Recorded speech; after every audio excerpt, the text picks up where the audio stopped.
it's changing right now since we have to do a lot of networking virtually, but I've learned that once you are able to create content that, shows who you are and that also helps other people, then people want to engage with you. Like I've seen that over the past few months on Twitter. Recently I posted, are there any Black women in quantum computing? Because I was just interested in interviewing someone on my podcast.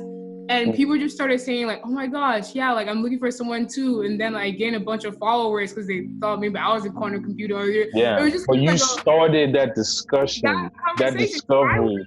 Exactly. I'm just like, how, because I know that there are other probably Black women or people in general like curious about quantum computing, and that's not being talked about enough.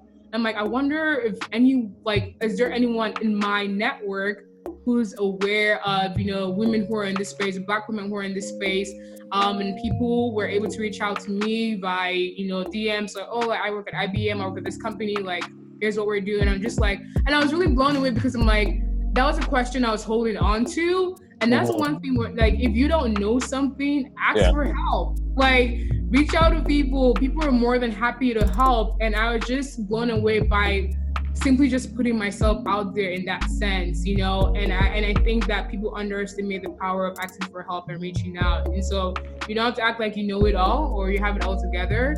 But I think that when you're able to create kind of like and that goes back to, obviously personal brand and all that kind of stuff, but like just being honest and saying like, this is where I'm at, creating content. If you have questions about a certain industry or a certain job, be like, post that online. Like, does anyone work in this sector? I need help getting into XYZ. And I'm sure that people are more than able to help you, but they can't read your mind, like you say, closed mouths don't get fed. So talk,